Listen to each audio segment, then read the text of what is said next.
What's going on, guys? Counting Gains back here again.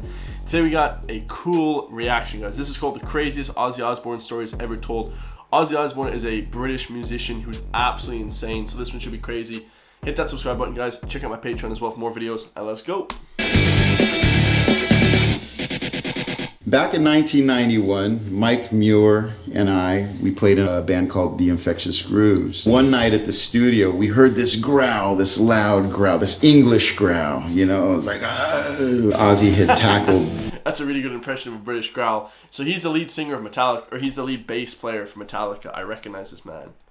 All this loud growl, this English growl, you know, it was like, oh. Ozzy had tackled the bass player's girlfriend and bit into her cowboy boot. After we recorded Therapy with him, the song Therapy, he would actually cruise into our control room, our studio, and he would ask to hear the song, and then he would go into this dance. He would stand up, and we'd go, you know, and he'd go, and he'd do this whole like dance routine, and he was like, this is the music I want to play, you know.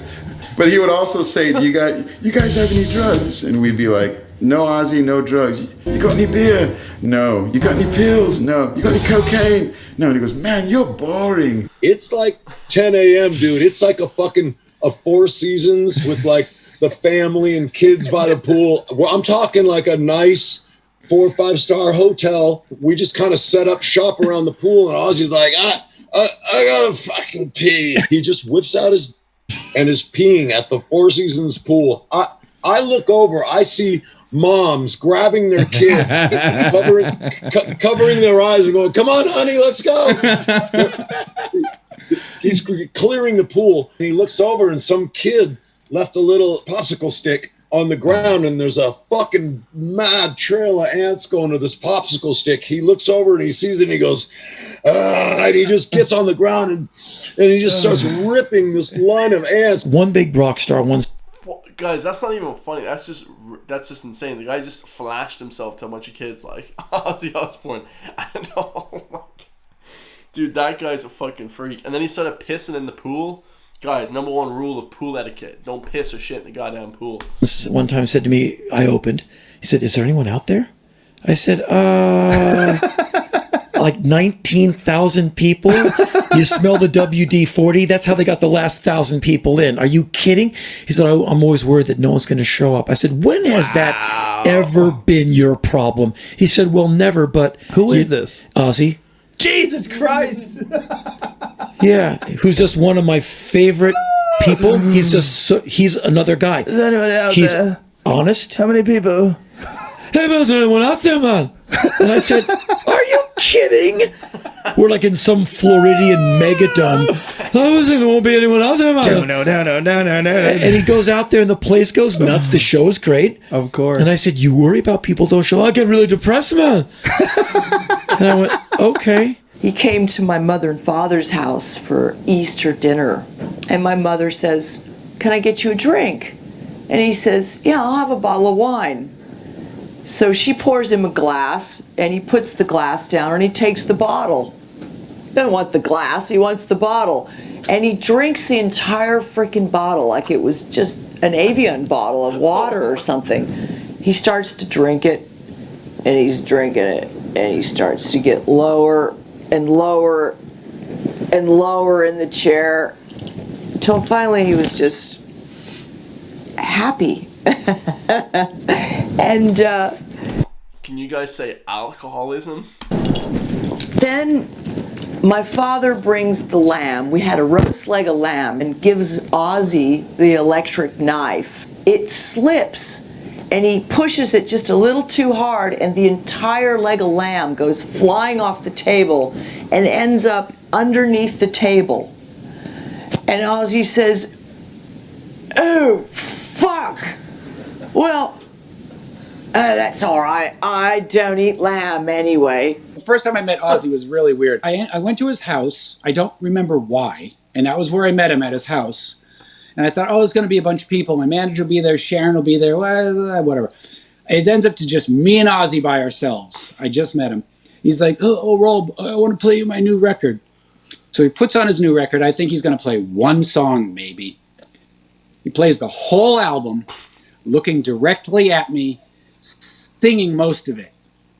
And I'm simultaneously thinking, this is awesome, and this is so uncomfortable, I don't know what to do. You know, Ozzy's always been like in and out of the drinking thing and sobriety and stuff, but I think he was he was hiding out in, I want to say it was our closet or another bus. You know, he was hiding out, like, there was like all these different people, like Ozzy's chaperones coming looking for Ozzy everywhere. And then we were on our bus, and I had no idea he was in there. He was in our closet. They came in, there's a British guy, is Ozzy on here? Is Ozzy on this fucking bus? And I'm like, I don't know, man. And then all of a sudden he's like, I'm here. I'm here. I'm here. Because he had said something to trigger him to get off. And then him just walk. I had no idea he was on there. I started having hello again. Well, we know, guys, from the first 5 minutes that Ozzy Osbourne is an absolute nutcase, my lord.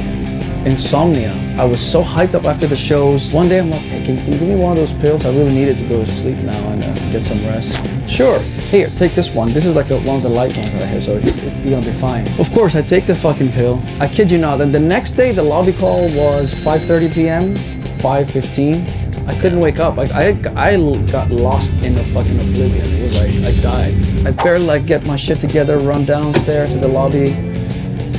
I ride to the fucking plane, so I go on the plane, I'm standing there, and then Ozzy comes in. The first thing he says is he sees me, you're fucking stoned! And I'm like, yeah. The tour manager grabs me and goes, you're a fucking idiot. Why would you ever take any drugs from this guy? And we were looking for a singer, Bill. You gave him one pill, had him conked out for fucking 25 hours. Myself, the drummer, and we went round the music shop and we saw this ad, Ozzy Zig requires gig. Oh. I said to Bill, I know an Ozzy. I said, but he can't be. Can't be the same guy. And sure enough, we went round to the address of the house and knocked the door, and his mother came. John, it's for you. Yeah. And I saw him walking up the hall, and I said to Bill, forget it. Anyway, he came to the door, and we talked to him for a bit, and then we left. And I said to Bill, oh, forget that. You know, I said, we don't want to go there. I said, as far as I know, he can't sing. The boss just comes in and he's like, Zach, you gotta call one for me. And I'm like, what are you trying to do, get us both fired? You know, and he's just like, do you have any? I go, yeah, of course I got beer with me. He just goes, I'll meet you in the bathroom. So we go in the bathroom. And I'm in a one bathroom stall. He comes in, like, into the other bathroom stall. He goes, yeah? I go, yeah. I take a beer, I put it under the thing, and then Oz grabs the beer. You hear, and he slides it back over and goes, thanks, Zach, I'll see you back at the hotel. The first time I met Ozzy Osbourne, he made my life. And I was sitting at a table, it was Ozfest 99.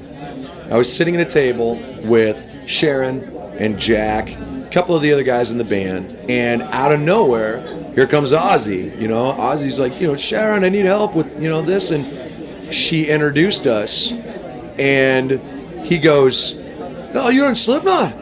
He's like, there's 9 people, right? He's like, I want to be number 10.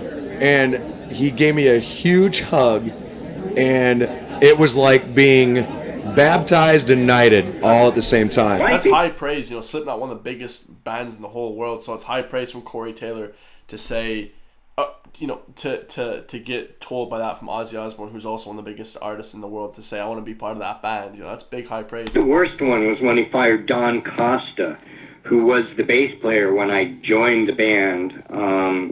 And he was only in it for maybe 3 months or something. Okay. It was we did a European tour opening for Whitesnake, and then we did some American gigs, makeup gigs that were canceled because of, you know, Randy's passing. And then one day, Don got called to the back of the bus by Ozzy, and maybe 3 minutes later, Don came running out of the back, holding his face, and there was blood all over his face. I was like, holy shit. And I walked back, and I saw Ozzy, and he just looked at me, and I said, what happened? And he said, he tried to kiss me. You're telling me the bass player just went to the back of the bus and tried to kiss you? And said, yeah, that's my story. I asked Don what happened, and he said, I don't know. I just went back there. Ozzy said he had something to say, and he said, come closer, come closer. And as soon as I got close enough, he headbutted me in the nose. Damn, That's crazy. So yeah, Ozzy Osbourne, absolute nutcase.